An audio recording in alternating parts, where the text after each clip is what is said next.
The call came in at 4:41 a.m. on September 29th, 2021.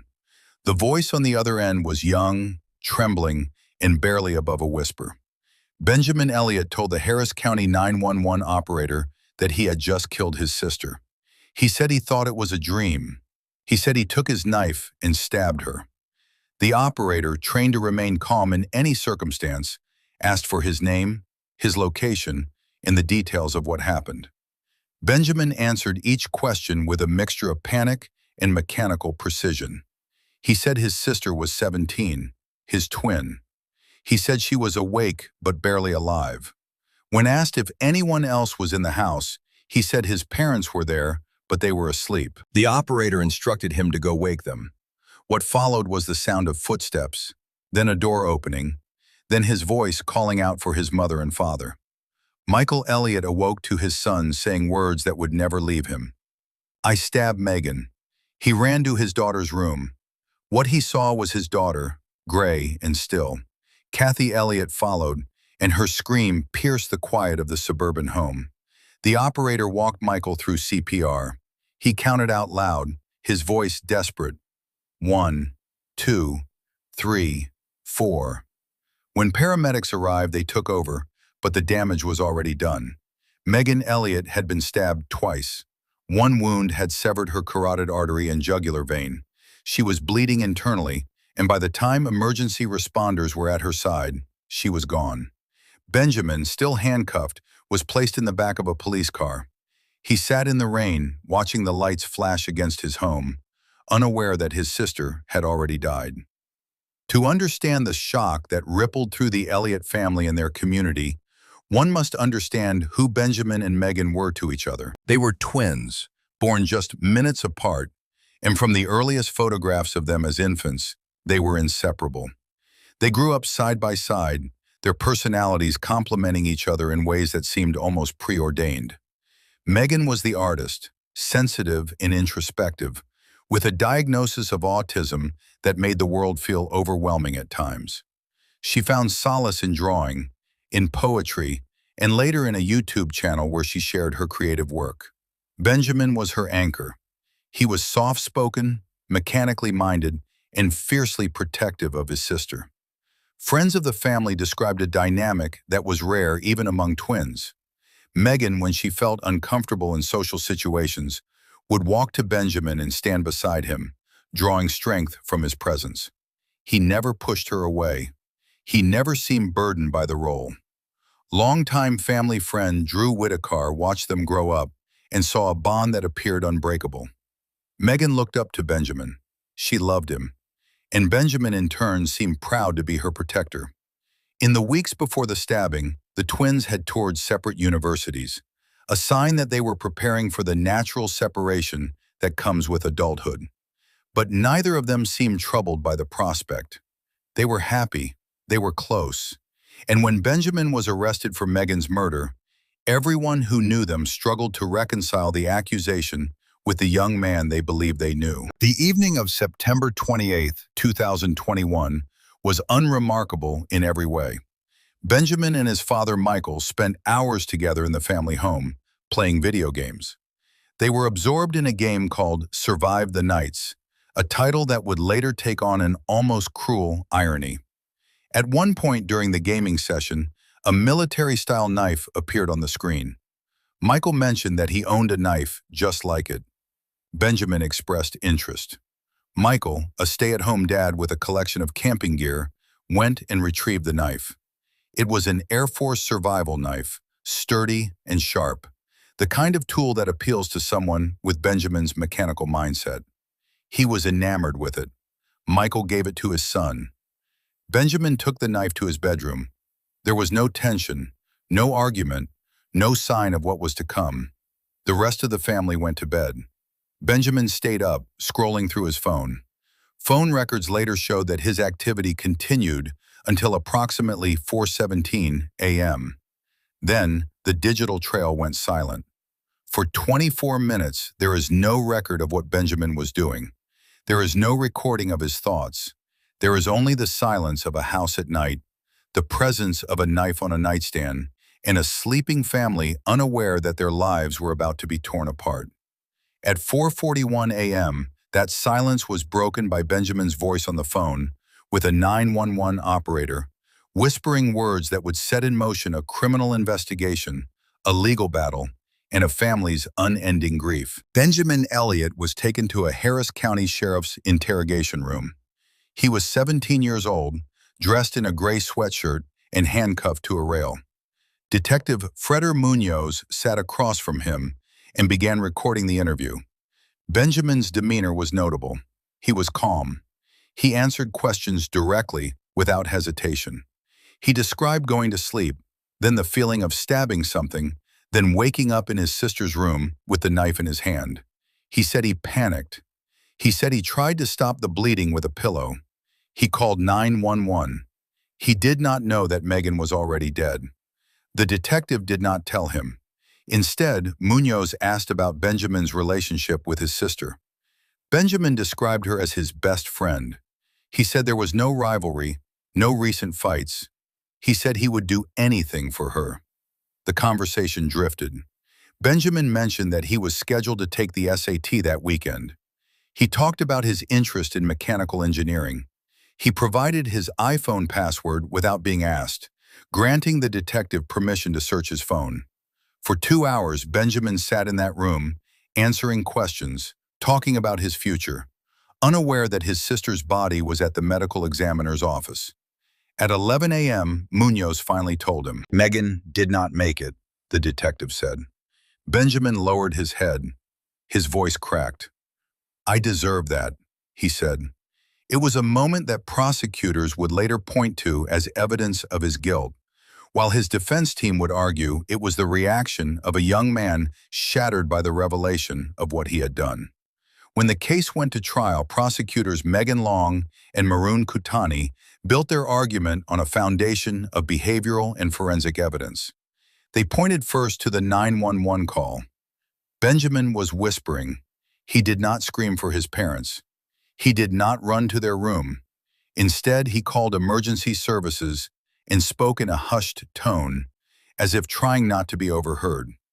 To the prosecutors, this suggested a young man who understood the gravity of what he had done and was attempting to control the narrative before his parents woke. They also focused on the pillow. Benjamin claimed he used it to stop Megan's bleeding, but the medical examiner testified that the wound to Megan's neck would have caused arterial bleeding.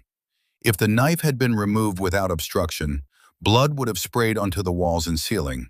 There was no such spatter. The only item saturated with blood was the pillow. To the prosecution, this indicated that Benjamin had placed the pillow over Megan's face before or during the attack, either to silence her or to contain the blood. Then there was the matter of the knife. Benjamin had to unsheath it before the attack. This was not a reflexive action, they argued. It was deliberate. And finally, there was the absence of a motive. The prosecution acknowledged that they could find no reason for Benjamin to want his sister dead. But they argued that motive was not required to prove murder. What was required was intent, and they believed they had found it in Benjamin's actions, his demeanor, and the forensic trail he left behind. Benjamin's defense team offered a radically different explanation for what happened that night. They argued that Benjamin was not awake when he stabbed his sister. He was asleep. To prove this, they brought in Dr. Gerald Simmons, a neurologist and sleep disorder specialist.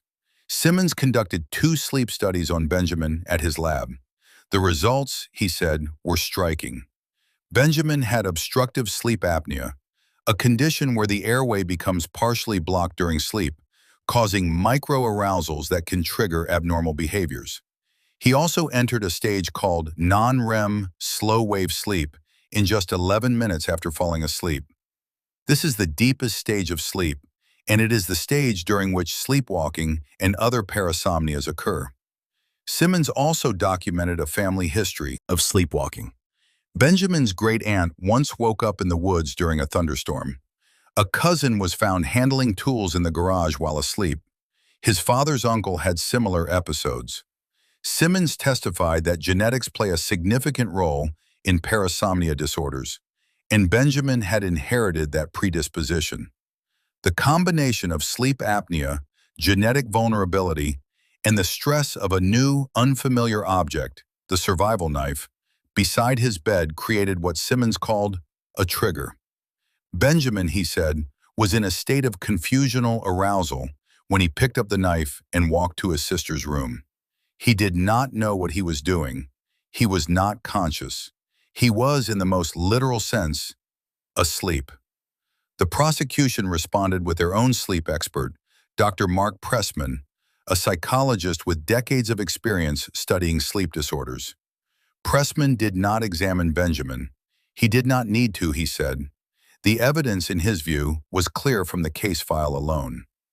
Pressman testified that sleepwalkers do not recall specific details of their actions. They wake up with no memory or only fragmentary, hazy impressions. Benjamin, however, told police he remembered the feeling of the knife going into his sister's neck.